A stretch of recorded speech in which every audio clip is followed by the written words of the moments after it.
What was your I'm stronger than I thought moment? About 2 or 3 months ago my head chef did employee evaluations. As a generally anxious person, I was ready for the worst. Instead I got glowing praise, and the phrase that has stuck with me was technical Oliver is able to do things by herself which would normally take 2 or more people. It helped boost my confidence, and now I'm beginning the process of asking for a promotion. Hey, that's awesome. Good luck with the promotion business. I'm rooting for you. One of my biggest fears was always having a special needs child. So then of course I had one, didn't I? But to my own surprise it turns out I can handle it, at least most of the time. I'm about to give birth and I'm terrified that this will happen to me. I'm worried I won't be able to cope, that I won't be able to provide a good enough life, and that it will destroy my relationship with my husband. I would love to hear more of your work and strategies on how to cope if it were to happen. In 9th grade the army did some training at our school for the PE class and I had to do 10 push-ups. I didn't even know I could do one. When my sister died of cancer, I didn't turn to drinking alcohol. I didn't turn to using drugs. I hugged my family. I went to the funeral, and I donated money to her burial, and I cried a lot. But men are allowed to cry when they lose a loved one. Men are allowed to cry.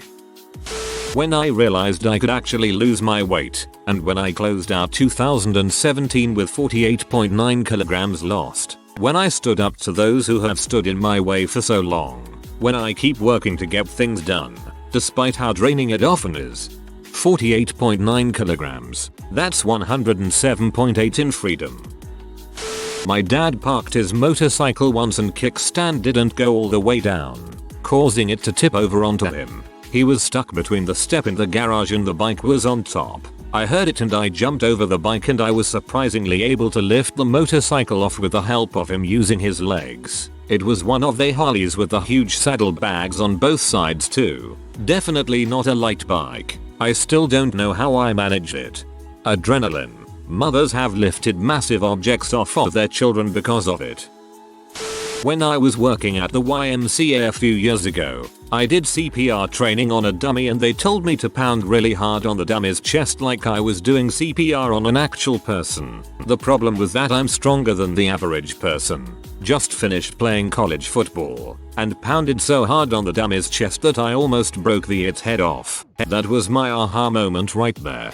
Maybe you shouldn't do CPR. The stronger the pound, the quicker the revival crack splash. A couple of years ago my partner and I went to the rainforest area of the Washington Peninsula. He'd always wanted to see a place called Hole in the Wall. Getting there entails a 2-mile hike across a loose gravel beach. I have multiple sclerosis, and while my mobility is generally unimpaired, I have problems with fatigue. But I have pretty good endurance for walking, and thought no big deal. I'll be super tired by the end, but I can walk 4 miles. Made it there. Scrambled over an obstacle course of slippery rocks, took obligatory pictures and goofed around for a while, then headed back. I underestimated how much harder it is walking in deep gravel than on hard ground, and overestimated my endurance. We hadn't brought enough water, and I hit a wall. About halfway back I sat on a piece of driftwood and cried because I felt so stupid getting myself into this mess. My partner held me and let me cry a bit, gave me the rest of his water, and waited with me until I felt a little better, and we slowly made it back to the trailhead and back to the car. We slept the rest of the afternoon, and the next day we went hiking again, bringing plenty of water and food this time. About a mile in on a steep part of a forest trail, he asked me how I felt. The first thing that popped into my head felt extremely silly to say out loud, but I said it anyway. I feel strong. I like this story a lot. Worked as a warehouse worker for 11 hours and 45 minutes, then slept for 1 hour and worked 8 hours as a cook at my second job, then sleep for 1 hour and back to the warehouse job. This went on for 1 month and I didn't die, which is amazing. Holy crap. Dude, you're like working class Superman. D. Detoxing off benzos. I was on Ativan and Klonopin for years. Absolutely addicted. But a doctor gave them to me, so it had to be okay. Right. Quitting benzos was the hardest thing I've ever done. I can't imagine withdrawal from many types of hard drugs being worse. But I did it and here I am. Pretty proud of that. Well, 2015 was kicked off with my grandma passing away, who raised me. She was practically my mom. So I started 2015 by being flung into adulthood and had to come back home and help raise my brother, aka help him raise himself. I was 21. He was 17.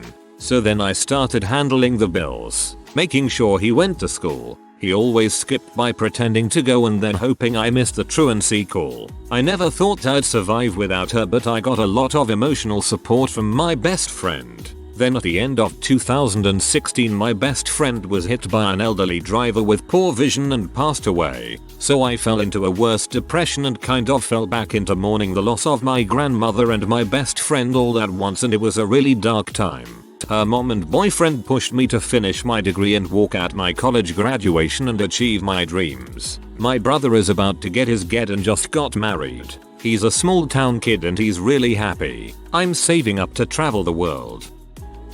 My country had conscription for many years. I was a geeky, skinny dude. Lots of pimples, thick glasses, oily complexion, the whole deal. Completely sucked at any kind of sport, no ball sense, etc. During the basic training, as they call it, your first 6 weeks you get treated pretty much like you see in the Full Metal Jacket movie. And yeah, there are sometimes suicides. Difference is, those guys could say okay, I'm done and leave. We couldn't, as you forgot the milk has pointed out. In the movie they were also draftees. Anyway, during my training I saw all of the main men from high school, the jocks, the bad boys, etc. Basically everyone that treated me as bully fodder. Saw them break down, cry, beg for their mamas, while I just kept going. I could run for longer. I could take more abuse than any of them. I was mentally way stronger than any of these dudes, although I was physically weaker at first. That improved over time with all the exercise and regular provided meals. I truly walked out of my 2 years of service with my head held high and a new respect for myself. And weighing about 10 kilograms more with a way better complexion. I would often still run into these dudes afterwards and none of them could look me in the eye anymore. It was great. Minor nitpick. The guys in Full Metal Jack were also draftees, not voluntary service. I joined the army in the early 90s. I was not military material. I wasn't sure I could even hang. But I did hang and was successful there. I am stronger than I thought. There's strong. Then there's army strong. When I didn't get a mental breakdown after finding my sister had cancer, while I was getting my college degree in the United States and could go back to see her for the last time. Similar thing happened to me. I was out of the country while my grandfather was on his deathbed. Was told to write my last words. He died before I could send them. I'm not sure how, but I had the resilience to finish my studies well. Cutting contact with my abusive family. Also breaking some guy's nose when I was 12. He kissed me after I told him I didn't want to. 2 weeks after leaving boot camp and entering aircrew candidate school, my then wife told me she wanted a divorce. We knew each other 11 years. High school sweethearts. I didn't know anyone there and was 661 miles from the only town I'd ever lived in. I learned everything about myself during the following year. The good and the bad. Mostly I learned I'm a heck of a lot stronger than I ever would have thought. After 10 years of childhood emotional abuse beforehand, that fricked up my mental state to the point where, after narrowly avoiding listening to a delusion that I should drop out of college to hunt werewolves, I realized I had no idea how normal people actually interacted and had to basically learn from scratch the sorts of things you learn about being social in the first 18 years of your life or so, all while graduated with a high GPA, got a really good job, now better paid than most of my non-mentally ill friends, and ended up with a lot of friends. And, though I don't advise this, never went to therapy either, but recovered entirely on my own. At this point, I'd imagine myself pretty much capable of doing anything within reason. I was watching the last episode of Got With a very attractive friend because I don't have an HBO subscription. She had a boyfriend, so I was making sure to stay purely platonic, but being in a dorm room, she didn't have a couch, only a bed. Really, the only comfortable position was to lay down next to each other. After the episode was over, she put on some movie on Netflix and started making a move. It's Difficult turning down an attractive girl you're literally lying in bed with, but I didn't want to be an accessory to cheating.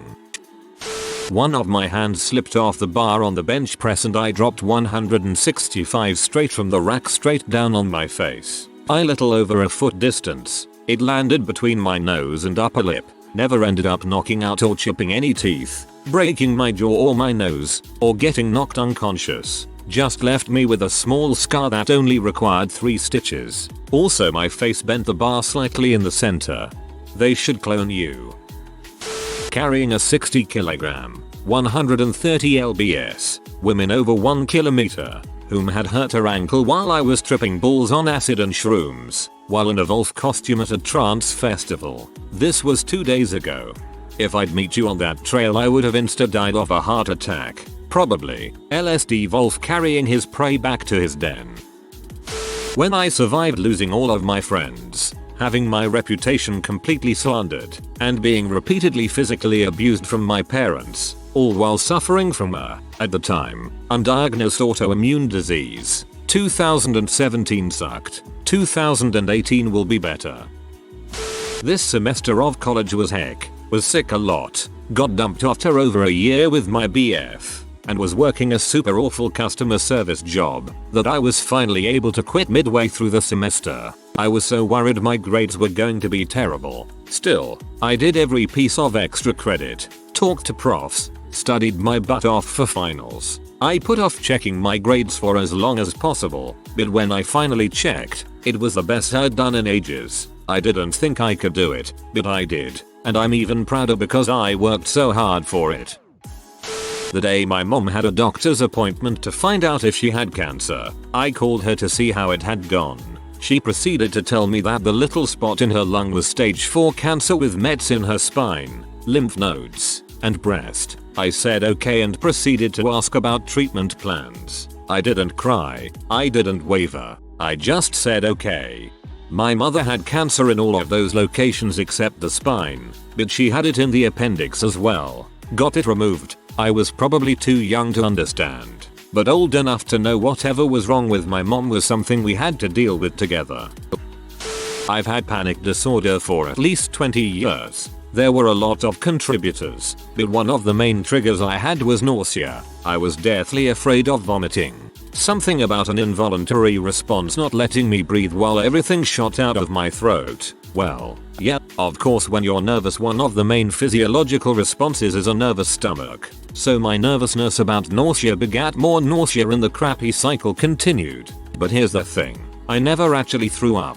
I avoided drinking alcohol, and despite all my fears nothing ever became of my nausea. So there was even more fear of the unknown. Fast forward 15 years after this all started, I'm now 30 and living on my own. Go to a wedding one Saturday, have a great time, head home, sitting on the couch, and apropos of nothing suddenly I feel something new, real nausea. Real holy crap nausea. I found out later that a bunch of people, including me, at the wedding contracted norovirus. If you're not familiar, good for you. Imagine your body had an eject button. Norovirus pushes that button. Everything inside you finds the closest hole and shoots out. Entire contents of your stomach, flying out of your mouth at breakneck speed. Anything further down in the digestive tract, all aboard the express train to watery diarrhea junction. Toot toot. Needless to say I made it to the bathroom, basically had a meltdown begging the fates not to make me puke.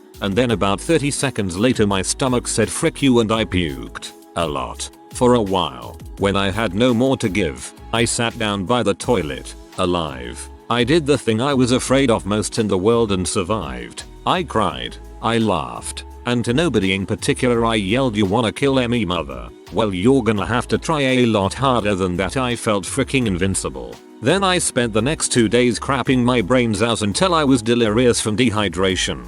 But I digress. That marked a turning point in my battle with panic. It was by no means the end, but it started me on a path to where I am today, which is essentially panic free, and all it took was a 3-day puke and shitapalooza. I don't even know you and I'm oddly proud of you. Way to go. At 32 I found out my wife, now ex, was having an affair with a guy she knew in high school. I was an active duty soldier with about 6 months from S. Leaving the army, she bolted from VA to MI under the guise of taking care of her father and only returned to get her things a few months later. We had 2 teenage boys at the time. Our oldest son I adopted when we got married and our youngest I had when I was 17 and she was 20. Very small town. It's a whole story unto itself. She was my first and it was very hard. I was dealing with divorce crap. 2 teenage boys who were confused and hurt and I was trying to get out of the army and land a job. Luckily my army job was IT work and I was able to find a job relatively quickly on the outside. But it came down to my last few days of my transition leave to actually start working. I know it pales in comparison to what others have dealt with, but getting through that, on my own, half the country away from my family, was something I look back on and say yeah, I freaking did that, on my own. This isn't perfect now. I still have some lingering issues with being able to rely on my new wife for. I'm pretty protective of my son still, but I'm in a much better place now. I have a good job, making good money, and my new wife, just married in November, is all I could ask for. We argue quite a bit, but we always manage to talk it out too. We manage to work through things instead of just let them be like in my old marriage. I'm much more aware of my wife and attentive to her needs. I may not understand the bulk of her emotions, and she has many and I'm emotionally stunted, but we always talk about things. All in all, I'm a better person for having gone through what I did. I know now that complacency in life and relationships can be a real killer if you're not careful. I don't hold any grudges against my ex. She's still pretty self-centered and looks out for herself, but it is what it is. My youngest is in a much better place now with my wife who talks to him and gives him the maternal care he's missed out with his mom. My oldest is still going through things being 19 and still reeling with mommy issues. I think he'll come around soon. He's currently staying with her and he's finding out firsthand that she's pretty much all about her at this point in her life. Thanks for letting me vent and take it from me. Friends and neighbors, things can always turn around for you. Nothing is ever too late or out of reach if you work through and for things. I left my boyfriend of 3 years. We met at a young age and were unhealthily dependent on each other emotionally. The relationship turned toxic when he stopped trying in most aspects and emotional abuse began. Caring for someone that much and having to walk away for your own sake is very difficult, to say the least. I always hope he's doing as well as I am now, which is immensely happier and more dependent on myself, a group of supportive friends and family. Something to know about me: I am ridiculously phobic of bees, to the point where sometimes I can't leave the house. So one time when I was 17, my brother, 11, went to a birthday party in the park and me and my mom came with him. In the middle of the party, a group of the kids suddenly came running and screaming. It turned out someone had stepped on a hornet's nest in the woods and now these things were everywhere. My brother had what turned out to be 18 hornets in his hair. My mom, knowing my issue, offered me the car keys so I could run away and hide. But I decided to stay and help my brother. I wasn't even scared. That's because they were hornets. I've swiped a wasp out of the air and ripped it in half. But bees? Heck no, stay away. Bees terrify me. Kickboxing practice where we all had to perform a basic 1-2-3 move and I knocked my instructor to the floor when I kicked the bag. Even he was impressed. He said the punches were light but he was not expecting the kick to be so strong. Sometimes I wonder if I should have taken it more seriously, lol. A week of forest survival was fun as well. When despite my awful social anxiety and passive nature, I verbally stood up to a toxic person, ex-friend, and clearly put my feelings into words, not letting the person twist them or manipulate me. I kept eye contact the entire time, which is really difficult for me normally. But I was assertive and strong because I was finally doing what I needed to for my own happiness. I was shocked at my actions, but I am so proud that I finally stood up for myself. I basically hit rock bottom last year, and after my last suicide attempt, my own father called CPS and my children were taken away from me for 2 months. During that time I was allowed to see them twice, but eventually the entire thing was dropped because other than my mental illness, my kids were well taken care of. Please don't try to judge me for attempting to kill myself. I was in a very abusive relationship, and even though the kids were safe, I was not. Not having them for that long, and especially during the holidays, taught me that I could get through something harder than losing my mother and not try to hurt myself in the process. I haven't attempted since then because I've learned being here for them is the most important thing I could ever do, and it's taken a lot of emotional strength I didn't think I had. I carried everything I own into 3 suitcases and a duffel bag and dragged it across the state to a new job where it was a part-time, 10-month contract, but I knew visibility in that area would get me a full-time job in my career. I took the train and then dragged my stuff through Penn Station while crying out of fear and pain. No wonder I have a pinched neck nerve. I was carrying the duffel bag around my neck. I looked insane, I'm sure. 3 years later I'm in a full-time job with a group of friends I met and in a relationship with a man I love very much who I would have never met had I stayed in my hometown. I have a car that I got a license for to keep said job and bought the car by myself in the face of rampant sexism. I got away from a really depressing place and found my life. Looking in the mirror after losing 95 pounds. It's a gradual process, but looking in the mirror that day changed my life. I'm the person I wanted to be.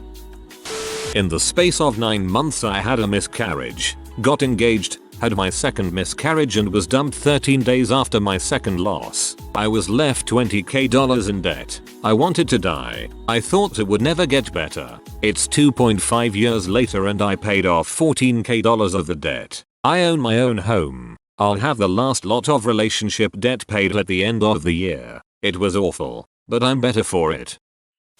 I spent 1/2 hours in labor. I was terrified of going into labor. Freaking terrified. But after 3 hours of pushing, they offered me a section. My son was born 1/2 an hour later.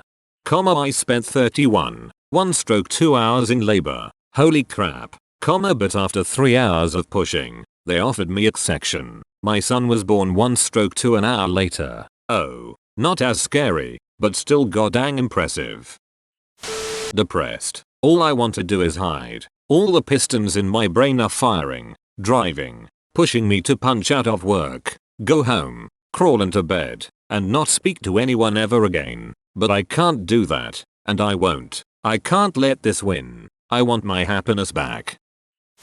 2017 in general, an incredibly turbulent relationship, and subsequent end to that relationship, a diagnosis of severe asthma, the death of a friend, and to top that off, I had to complete a master's degree. I'm still struggling with the breakup, but ultimately I'm still here and kicking. It's a stupid story, but here goes. I was in 5th grade. Got into a fight with a cousin because he was bullying my youngest brother and made him cry. We're at his house and I'm playing cards with his older brothers. He was my age, but his brothers were 20 plus. Yeah, just go with it. Anyways, so I hear my brother crying and so I turn around and look. My brother is on the ground crying and the punk is standing over him laughing. So I run up and punch him right in the face and just start swinging like a madman. I get about 10 punches in before he finally retaliates. As we throw punches, there's a brief moment where time slowed to an incredible pace and I thought to myself, WTF, this guy is so weak, I'm way stronger than him. I can't even feel anything. I thought punches were supposed to hurt. Wait, am I hurting him though? I mean, his face was all red, so I assume I did more damage. And before you guys point out the fact I got in those early cheap shots, let me remind you that he started it. Long story short, my husband and I quit our jobs last year to fulfill a dream of sailing to the Bahamas. We were successful in completing the mission. However, about 10 days after we reached the islands, my father suddenly passed away. Here we were, in the middle of a bay in the Bahamas, having just received the worst news of my life, and needed to get home immediately. There had been a bad front come through, so the seas were too rough to make any kind of voyage. We had to use spotty cell service to make arrangements to fly off the islands with our dogs. Neither had flown before. Find a marina to store the boat, and rent a car to drive the rest of the way home. The next day all the plans fell into place perfectly. We left the bay and sailed 3 hours to the harbor, took an hour taxi ride, flew an hour to Miami, then drove 15 hours to our house. As soon as we walked in the house, we went to the funeral home to help my mom make the decisions about the service. The nightmare whirlwind lasted about 3 days before I realized we hadn't really eaten or slept the entire time. We had literally been living our dream on a sailboat in paradise and suddenly woke up in our nightmare in Virginia. It's been almost a year later and I'm still living in my hometown with my mom helping her find some sense of normalcy in her life. It has been the most exhausting, emotionally straining year of my life, but now we can see the light at the end of the tunnel. I talk to my dad every day since I left for college 10 years ago and the thought of living one day without him seemed unbearable. Now, we've almost made it a year and although we still have to take each day one at a time, it has shown me how strong I am for having to hold my head high and do what needs to be done. 9th grade me in strength and development class. Benching 30 pounds dumbbells or some weak crap like that. I didn't know what I was doing. One of the football players tells me to quit being a P and come bench these plates. I lay down on the bench and he lifts off for me. I throw it up 10 times like a champ. I was stronger than I thought. When I was about 2 weeks from a really stressful deadline at school, I had anxiety, fevers, nausea and no appetite for 2 weeks. At the end, I found out that I had dengue the whole time. I still managed to submit my requirements with above average grades, which was one of my biggest accomplishments of the year. I also didn't need to be hospitalized, which was a breather on the expenses.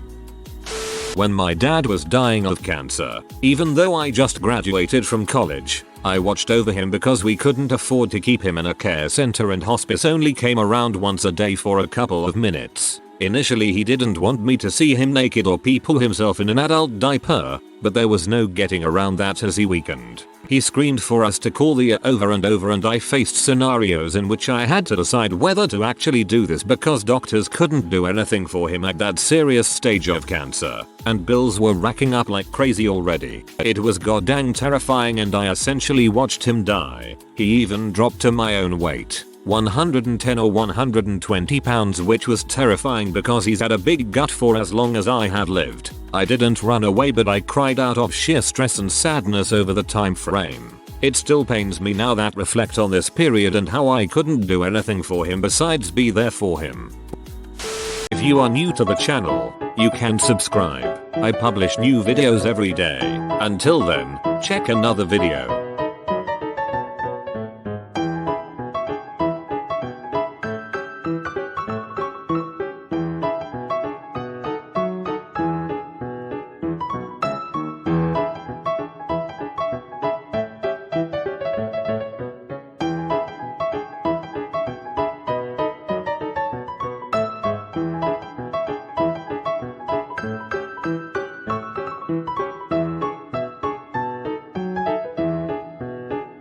Bye for now.